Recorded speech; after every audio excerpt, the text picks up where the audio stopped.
Now अब इस question को हम सॉल्व करते हैं। इस क्वेश्चन को देखिए, बहुत ही सिंपल क्वेश्चन है। क्वेश्चन में ये लिखा है, in an experiment 3 microscopic latex spheres are spread into a chamber। किसी एक्सपेरिमेंट में 3 माइक्रोस्कोपिक लेटेक्स स्फीयर है ना, जिनको स्प्रेड किया गया एक चैम्बर में क्या किया गया, स्प्रेड किया गया 3 माइक्रोस्कोपिक लेटेक्स स्फीयर्स को, ठीक है। And became charged with charges, और उन तीनों जो माइक्रोस्कोपिक लेटेक्स स्फीयर है उनके चार्जेस आपको दे रखे हैं।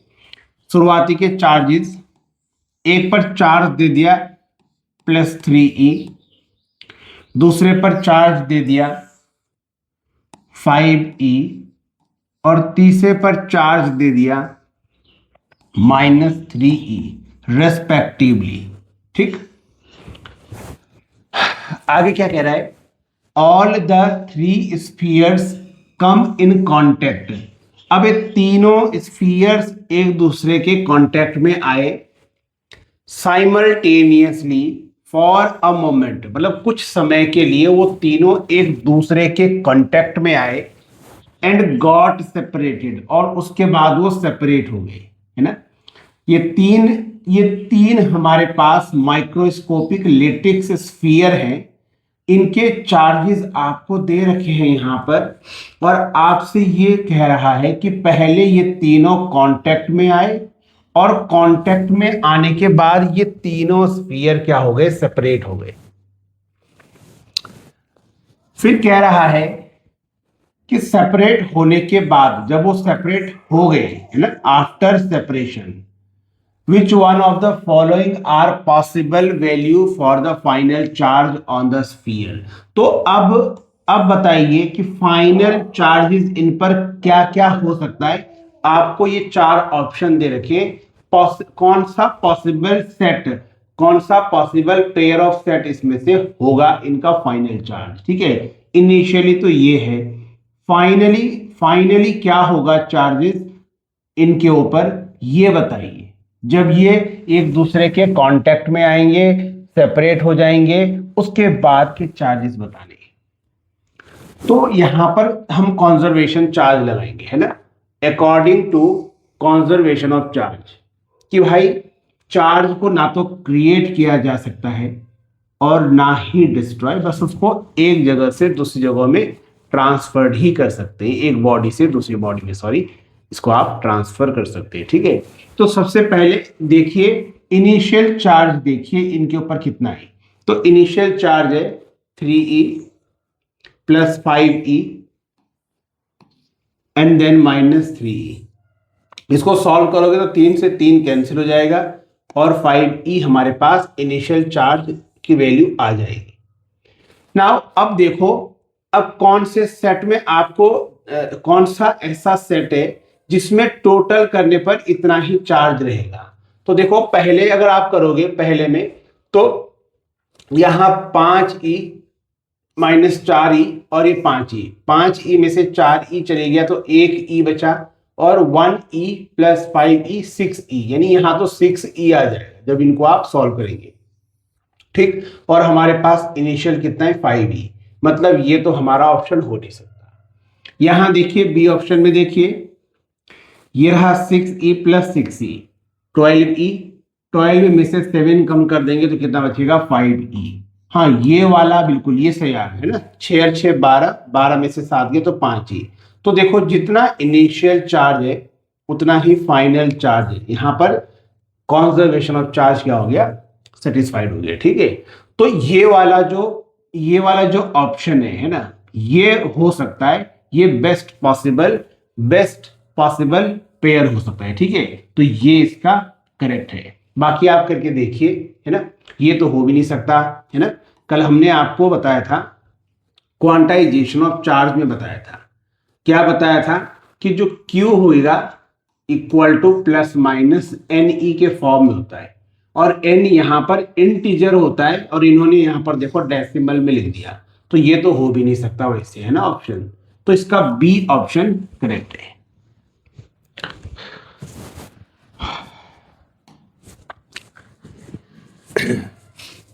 इस प्रश्न को देखिए, लिखा है an object has charge of 1 coulomb.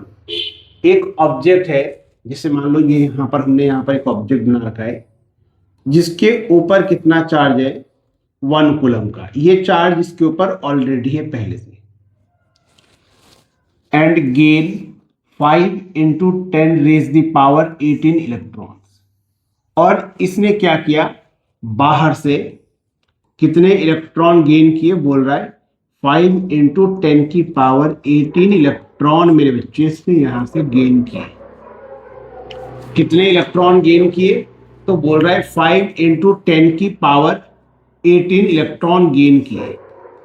तो यार 1 कूलम का चार्ज पहले से ही है इसके ऊपर, और 5 इंटू 10 की पावर 18 इलेक्ट्रॉन इसने और गेन किए, है ना। तो पहले मैं ये पता करूंगा कि अगर उसने इतने इलेक्ट्रॉन गेन किए तो इसका चार्ज कितना होगा, मतलब 5 इंटू 10 की पावर 18 इलेक्ट्रॉन का चार्ज कितना होगा। तो जितना चार्ज होगा उसको इसमें ऐड कर देंगे 1 कूलम में, तो टोटल चार्ज हो जाएगा, है ना।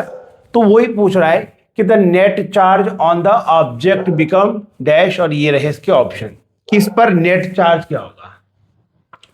तो 1 कूलम का चार्ज तो पहले से ही है इसके ऊपर, और इसने 5 इंटू 10 की पावर 18 इलेक्ट्रॉन इसने गेन किए, है ना।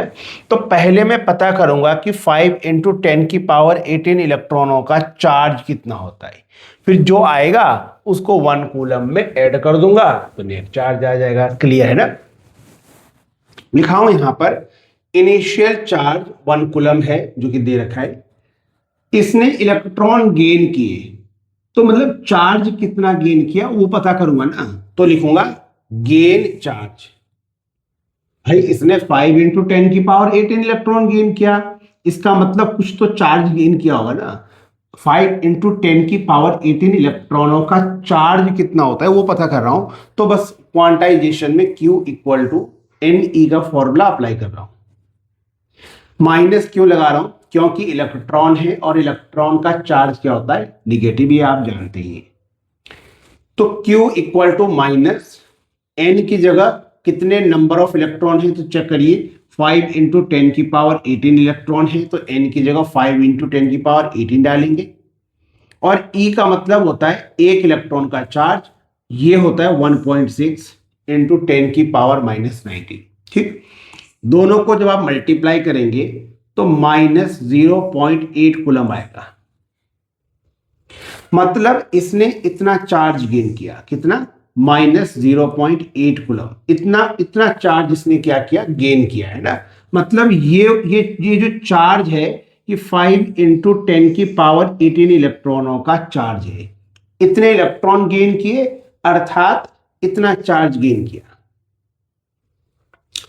अब अगर मुझे नेट चार्ज निकालना है, टोटल चार्ज इस ऑब्जेक्ट पर, तो टोटल चार्ज के लिए मैं क्या करूंगा, 1 कूलम पहले से ही है मेरे पे, प्लस 1 कूलम पहले से ही है तो वो तो लिखूंगा ही लिखूंगा, प्लस जितना एक्स्ट्रा उसने गेन किया, कितना एक्स्ट्रा गेन किया, माइनस 0.8 कूलम, तो माइनस 0.8 कूलम डाल दूंगा, प्लस माइनस माइनस 1 कूलम में से 0.8 कूलम कम करेंगे तो आपके पास 0.2 कूलम चार्ज आ जाएगा। Option 4 is correct.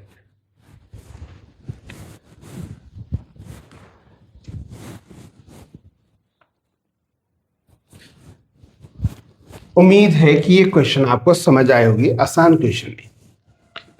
चलिए अगला टॉपिक पढ़ते हैं।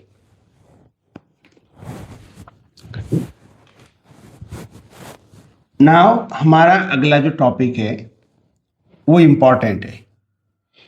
अब हम बात करेंगे कूलम्स लॉ पे।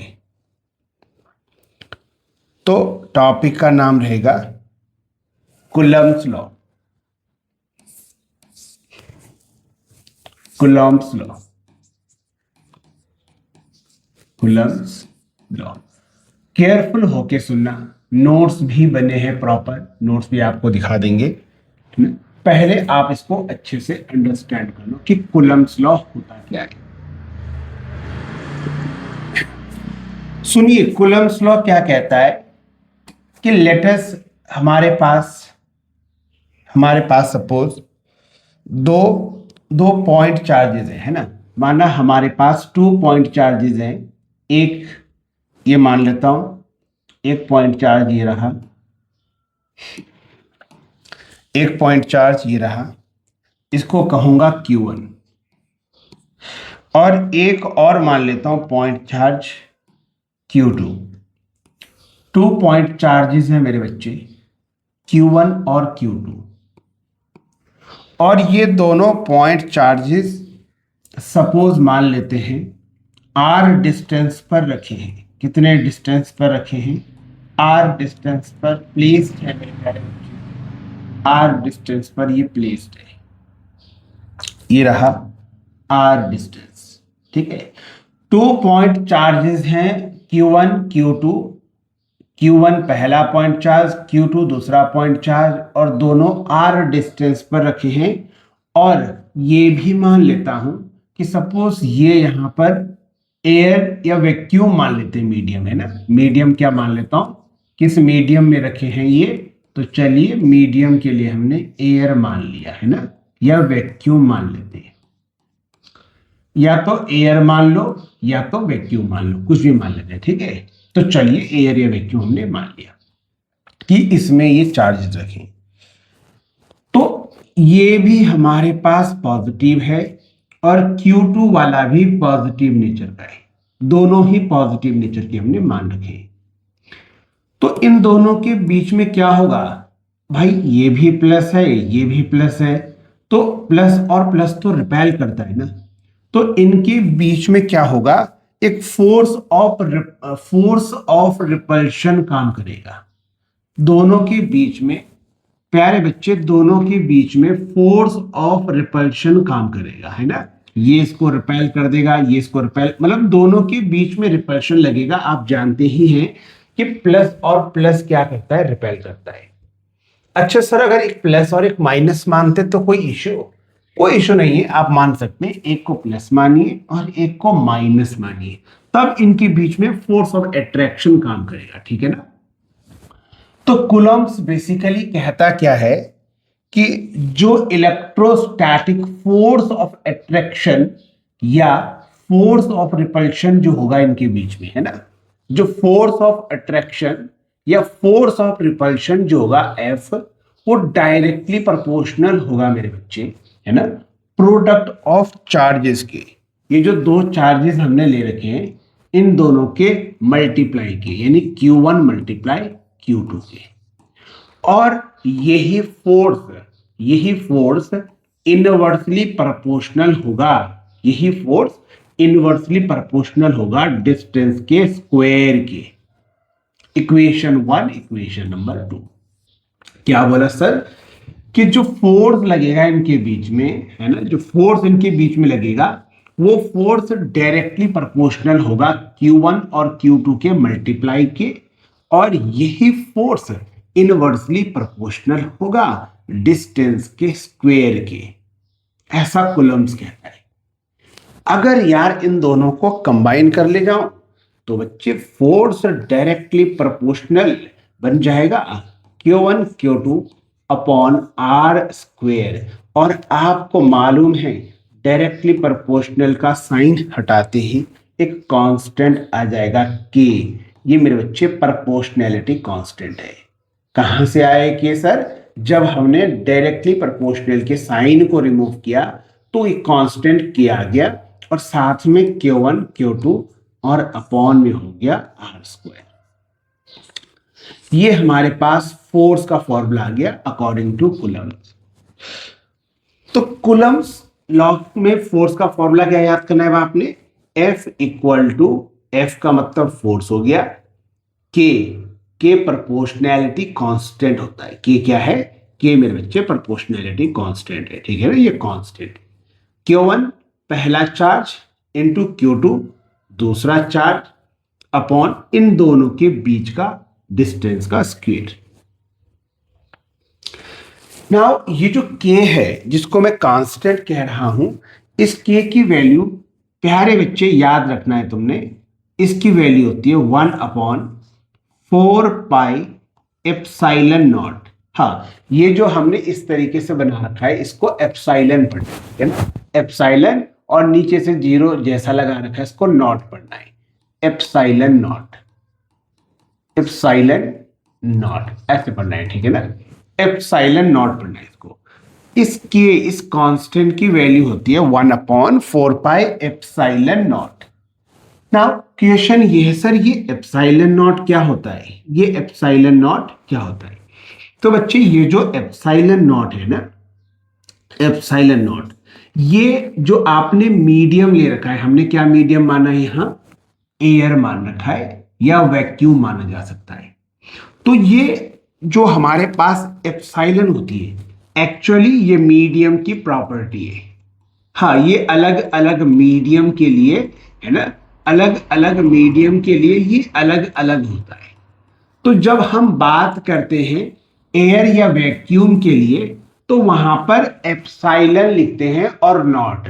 ये नॉट का मतलब ही है कि यहां पर अगर नॉट लग गया ना, ये जीरो जैसा लग गया, तो समझ जाना कि सर मीडियम यहां पर एयर या तो वैक्यूम है, मीडियम या तो एयर है बच्चे या तो वैक्यूम है, ऐसे तुम्हें समझ जाना है, ठीक है ना, जब नॉट लगता है। तो इस एप्सिलॉन नॉट को हम क्या कहेंगे? इसको कहते हैं परमिटिविटी। क्या कहते हैं इसको? Permittivity, permittivity of free space या परमिटिविटी ऑफ एयर, या तो फ्री स्पेस कहिए या तो एयर कहिए या तो वैक्यूम कहिए, एक ही मतलब है, ठीक है ना, फ्री स्पेस, एयर या वैक्यूम। तो एप्सिलॉन नॉट को क्या कह रहा हूं? इसको कहूंगा permittivity of free space, free space की परमिटिविटी, क्योंकि यहां पर जो हमने मीडियम मान रखा है वो एयर, वैक्यूम या फ्री स्पेस मान रखा है, that's why I right epsilon not, ठीक है। तो एप्सिलॉन नॉट क्या हो गया? Permittivity of free space. तो k का जो वैल्यू है कांस्टेंट जो k हमारा है उसकी वैल्यू होती है 1/4 पाई एप्सिलॉन नॉट। अगर इसको मैं इसमें फीड कर दूं तो हमारे पास फॉर्मूला बन जाएगा F इक्वल टू, क्या बनेगा फॉर्मूला बोलना, 1/4 pi epsilon not Q1 Q2 upon R square. ये हमारे पास फोर्स का फॉर्मूला बन गया है। अच्छा, ये फोर्स का फॉर्मूला कब है? तो आंसर है जब इन चार्जेस के बीच में मीडियम क्या रखा हुआ है हमने, एयर, आइदर वैक्यूम या तो फ्री स्पेस, इनमें से कुछ रखा है, ठीक। तो ये तब का फोर्स का फॉर्मूला है, क्योंकि ये फोर्स तब का है जब मीडियम एयर, वैक्यूम या फ्री स्पेस है। तो इसके लिए मैं क्या करता हूं, नीचे से ऐसे नॉट लगा लेता हूं, एफ नॉट। मतलब अब मैं ये समझ जाऊंगा कि सर ये फोर्स तब है जब मीडियम हमारे पास फ्री स्पेस है या एयर है या वैक्यूम है, ये तब का फोर्स है। तो यार अगर मैं ये लिख रहा हूं, अगर मैं यह लिख रहा हूं एफ नॉट इक्वल टू, तो समझ जाना कि सर एफ नॉट का मतलब है फोर्स इन, क्या कह सकते हैं, फोर्स इन फ्री स्पेस कह सकते हैं, सही है, या फोर्स इन एयर कह सकते हैं, ये भी, और फोर्स इन वैक्यूम। मतलब जब चार्जेस फ्री स्पेस, एयर या वैक्यूम में होता है तो नॉट लगाते हैं अपन लोग। फॉर्मूला क्या बना? फॉर्मूला बना 1/4 pi epsilon not Q1 Q2 upon R square. ये हमारा फोर्स का फॉर्मूला बन गया। अच्छा, एक बात और जान लो, ये जो हमारे पास यहां पर 1/4 पाई एप्सिलॉन नॉट है, बच्चे इसकी हमें वैल्यू याद रखनी है क्योंकि न्यूमेरिकल में इसको हमने यूज करना होता है। तो 1/4 पाई एप्सिलॉन नॉट की वैल्यू होती है 9 इंटू 10⁻⁹ न्यूटन मीटर स्क्वायर पर कूलम्ब स्क्वायर। हाँ जी, ये हमारे पास 1/4 पाई एप्सिलॉन नॉट की वैल्यू है। अच्छा, अगर अकेले में सिंगल एप्सिलॉन नॉट की वैल्यू पूछूं, जिसको मैं क्या कह रहा हूं, परमिटिविटी ऑफ फ्री स्पेस, तो अगर इसकी अकेले की वैल्यू पूछूं तो आप ये बोलना 8.854 इंटू 10⁻⁻12 कूलम्ब स्क्वायर पर न्यूटन पर मीटर स्क्वायर। तब बच्चे ये बोलना, अगर अकेले सिंगल एप्सिलॉन नॉट की वैल्यू पूछता हूं तो आप क्या बताएंगे, 8.854 इंटू 10⁻⁻12 कूलम्ब स्क्वायर पर न्यूटन पर मीटर स्क्वायर। ठीक, तो ये वैल्यूज रिमेंबर रखना, इसको न्यूमेरिकल में यूज करेंगे। तो हमने ये फोर्स का फॉर्मूला लिखा था फ्री स्पेस के लिए, लेकिन क्या होगा अगर जो चार्जेस हमने लिए थे Q1 और Q2, अगर उन दोनों चार्ज के बीच में मीडियम फ्री स्पेस वैक्यूम या एयर नहीं है, कुछ और है, कोई भी मीडियम मान लो, ठीक है, अगर इनके बीच में मीडियम कुछ और है, ध्यान से सुनना, अगर इनके बीच में मीडियम कुछ और है, तो उस कंडीशन में अगर मुझे फोर्स लिखना पड़े मेरे बच्चे, तो फोर्स को कैसे लिखूंगा, Fm ऐसे लिखूंगा, या MED करके लिखूंगा ना, ऐसे, यानी फोर्स इन मीडियम। क्या हुआ, फोर्स इन मीडियम। तो अगर मीडियम में मुझे फोर्स लिखना पड़े तो क्या लिखूंगा, 1/4 पाई एप्सिलॉन नॉट। नहीं, अगर आप किसी मीडियम के लिए अगर कूलम्ब्स लॉ का फोर्स लिखते हैं तो आप एप्सिलॉन नॉट नहीं लिखेंगे। आई रिपीट, एक बार फिर से रिपीट करता हूं, अगर इनके बीच में कुछ और मीडियम है तो आप एप्सिलॉन पे नॉट नहीं लगाएंगे। नॉट लगाने का मतलब ये हुआ कि आप इसको फ्री स्पेस बता रहे मीडियम, है ना, तो यहां पर नॉट नहीं लगेगा, यहां जस्ट आप क्या लिखेंगे, एप्सिलॉन m। इसको पढ़ेंगे परमिटिविटी ऑफ मीडियम। क्या पढ़ेंगे इसको, जैसे इसको पढ़ा था परमिटिविटी ऑफ फ्री स्पेस, वैसे ही इसको पढ़ेंगे परमिटिविटी ऑफ मीडियम। ठीक है, और आगे Q1 Q2 upon R square, ये हो गया मेरा इक्वेशन नंबर 2। तो इस तरीके से इसको लिखना आना चाहिए।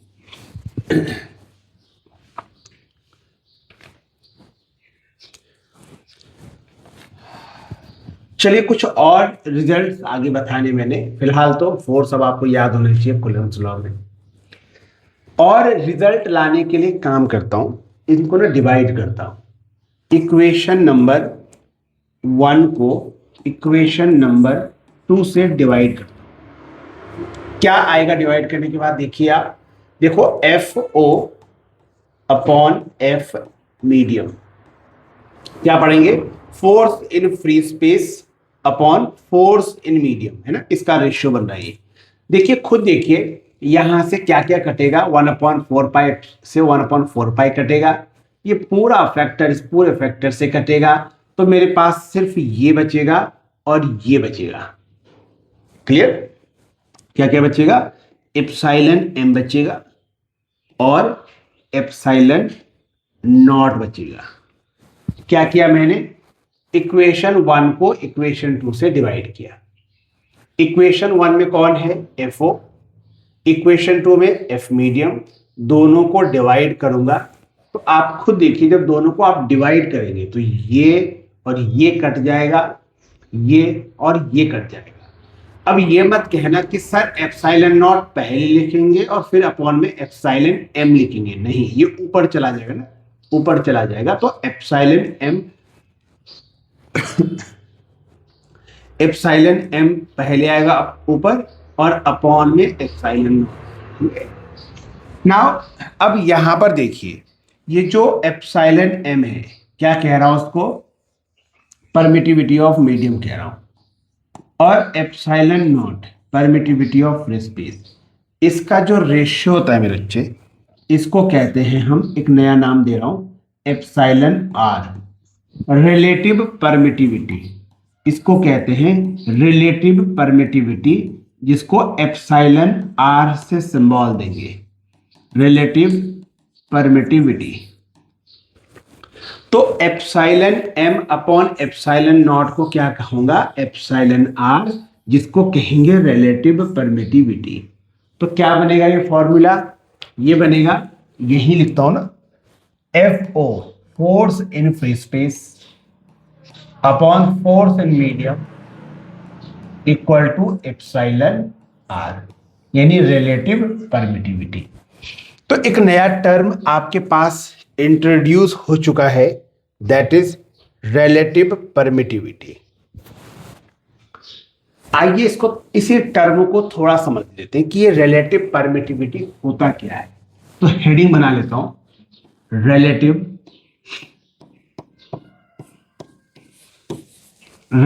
परमिटिविटी।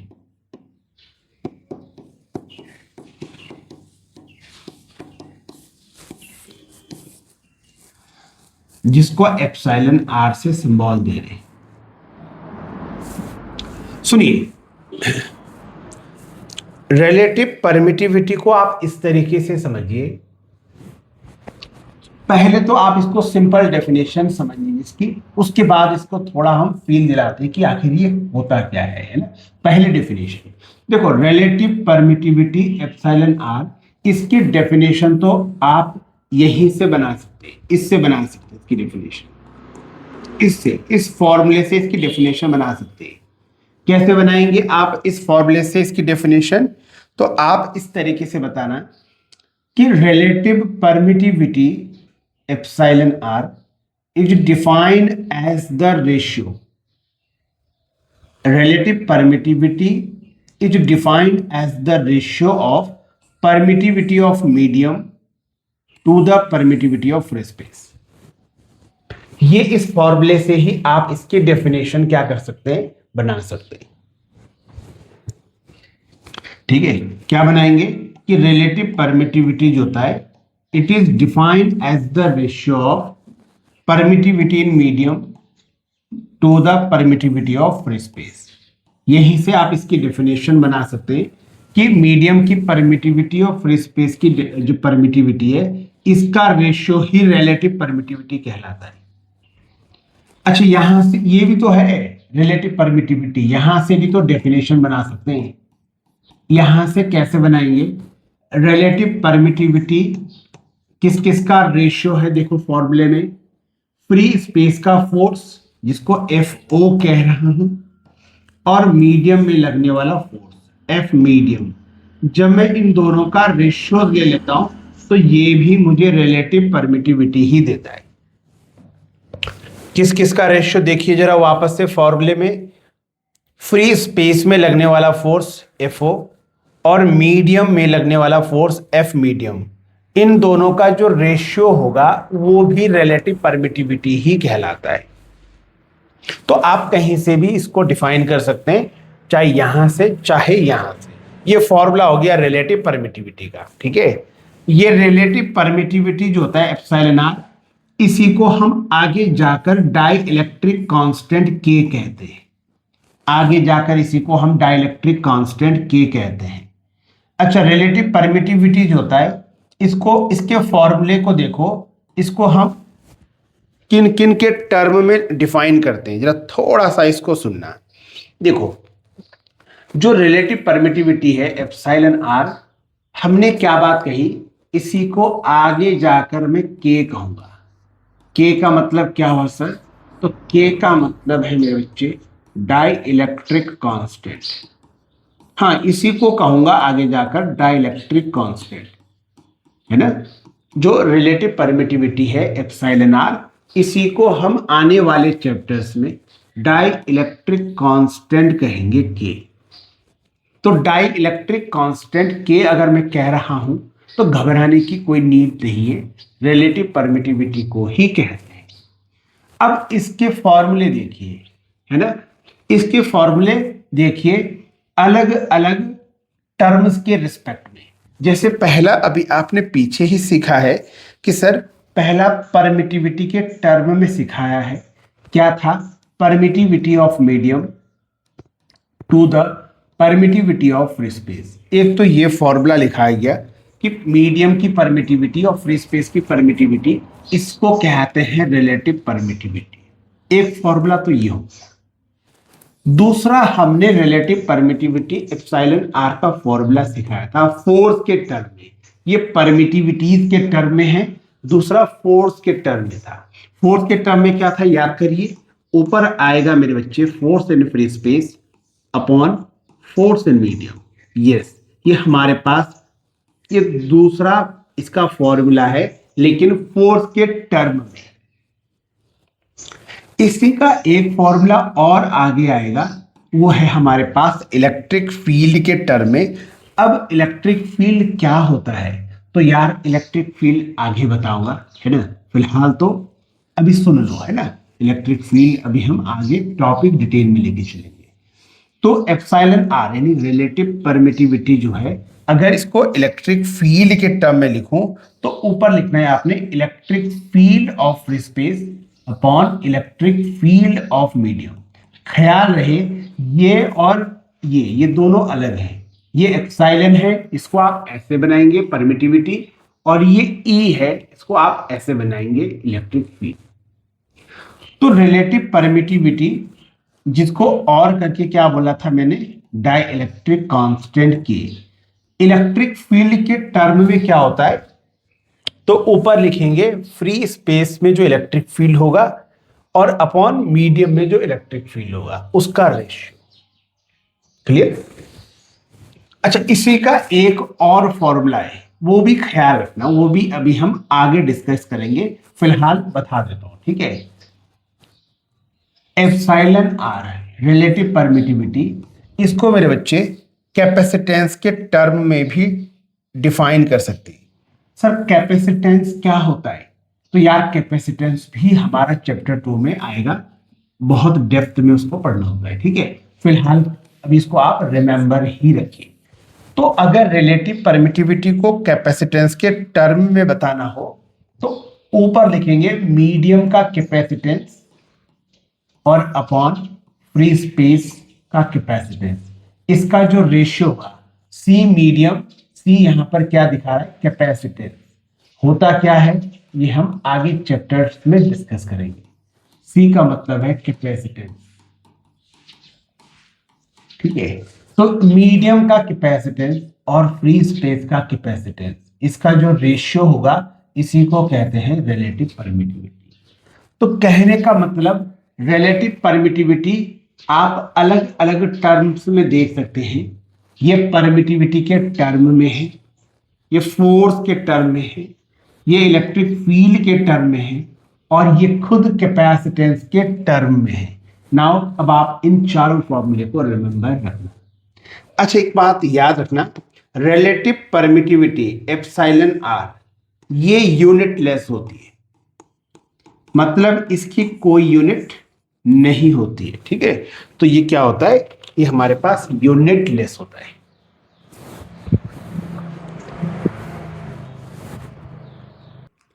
ये रहा कूलम्ब्स लॉ के नोट्स, जो हमने समझाया बस वही यहां पर लिखा हुआ है।